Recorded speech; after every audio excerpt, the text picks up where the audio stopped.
STR खेती में एक बार फिर से स्वागत करता हूं। किसान भाइयों, इस समय यदि हम धान की बात करें तो धान लगभग 40 से 45 दिन का हो चुका है। ऐसे में जब 40 से 45 दिन का धान होता है तो इस टाइम पर हमें बहुत ज़रूरी कार्य करने रहते हैं, और यदि हम उन ज़रूरी कामों को नहीं करते हैं तो कहीं ना कहीं पैदावार पर सीधे विपरीत प्रभाव पड़ता है।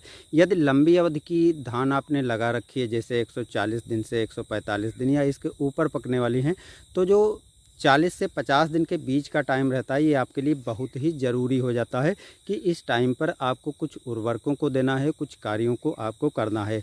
पहले हम बात कर लेते हैं उर्वरकों के बारे में। तो 40 से 50 दिन की धान अगर आपकी मध्यम अवधि की है तो इस टाइम पर आपको नाइट्रोजन की पूर्ति करना ज़रूरी है। नाइट्रोजन की पूर्ति के लिए आप दो तरीके अपना सकते हैं। एक तो टॉप ड्रेसिंग के रूप में सीधी बुआई कर सकते हैं और दूसरा स्प्रे कर सकते हैं। अगर आप टॉप ड्रेसिंग करना चाहते हैं तो 40 से 45 किलोग्राम यूरिया आपको प्रति एकड़ देनी रहेगी, और इस टाइम के बाद कुछ टाइम 10 से 15-20 दिन के बाद जो है गबोड़ अवस्था में धान आना चालू हो जाता है।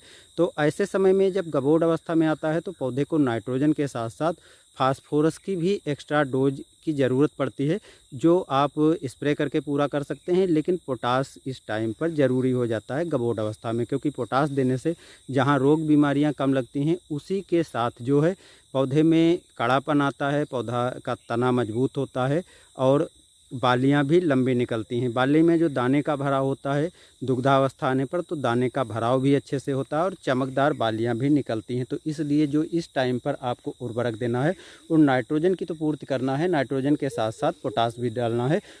जो म्यूरेट ऑफ पोटास 60% की होती है उसकी मात्रा आपको 18 किलोग्राम रखनी है। स्प्रे करना चाहते हैं तो स्प्रे करके भी आप इस टाइम पर उर्वरकों की जो आवश्यक मात्रा है वो पूरी कर सकते हैं। स्प्रे में यदि आप नैनो यूरिया ले रहे हैं तो नैनो यूरिया की 1 एकड़ में 500 ml बोतल पर्याप्त है, लेकिन इसके साथ कोई आप ऐसी उर्वरकों को यूज ना करें जिसमें दूसरे में भी नाइट्रोजन है। अगर आप दूसरे में नाइट्रोजन है उसको साथ में स्प्रे करते हैं तो नैनो यूरिया काम नहीं करेगी। इसलिए नैनो यूरिया का जब भी आप स्प्रे करें उसके साथ कीटनाशक मिला सकते हैं, आसानी से दे सकते हैं। लेकिन यदि आप कोई उर्वरक मिलाना चाहते हैं तो जैसे 0050 आती है, उसमें म्यूरेट ऑफ पोटास होती है, तो उसको आप दे सकते हैं, क्योंकि पोटास की भी आवश्यकता जैसा कि मैंने बताया है देना ज़रूरी है। तो आप 0050 दे सकते हैं, और बाकी आप उर्वरकों को ना मिलाएं तो बेहतर रहेगा। और इस टाइम पर जब आप स्प्रे करेंगे तो उसके 15 से 20 दिन के अंतर पर आपको दोबारा इसी डोज में स्प्रे करना रहेगा। अगर आप इस फार्मूले को स्प्रे नहीं करते हैं तो जो 13-0-45 का फार्मूला है, 13-0-45 में नाइट्रोजन भी मिल जाती है और पोटास भी मिल जाती है। दोनों आवश्यक तत्व की पूर्ति आप कर पाएंगे। इसकी 2 किलोग्राम मात्रा आपको प्रति एकड़ स्प्रे करनी रहेगी।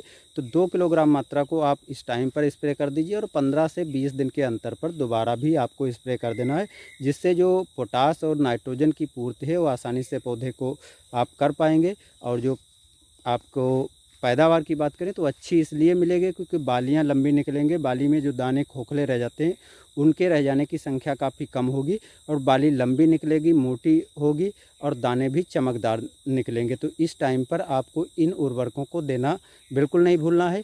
एक चीज़ आपने और देखा होगा, जो ये टाइम है 40 से 50 दिन का, इस टाइम पर तना छेदक भी धान में काफ़ी अधिक लगता है। तो अगर आपके धान में तना छेदक भी लग गया है तो आप चाहे नैनो यूरिया यूज कर रहे हो, चाहे दानेदार यूरिया की बुआई करना चाहते हो, या फिर 13-0-45, किसी भी उर्वरक के साथ आप कीटनाशक आसानी से मिला सकते हैं। जैसे घुलनशील उर्वरकों का यदि यूज कर रहे हैं तो जो कीटनाशक आपको लेना है वो घुलनशील वाले लेना है।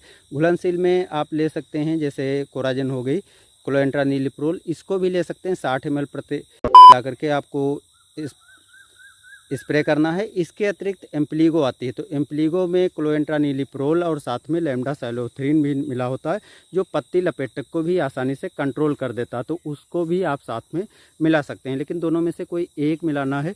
ऐसा नहीं कि जो दवाएं हम बता रहे हैं सबको आप मिला लीजिए।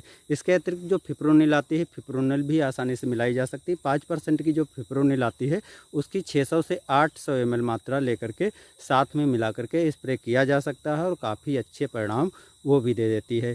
बाकी दोस्तों, यदि फफूंद जनित बीमारियां आपके खेत में फैली हैं तो कोई भी एक अच्छा सा फफूंदनाशक भी मिलाया जा सकता है। बाकी इसके बारे में विस्तार से जानकारी आपको नेक्स्ट वीडियो में मिलेगी। तो मिलते हैं नए वीडियो में। धन्यवाद।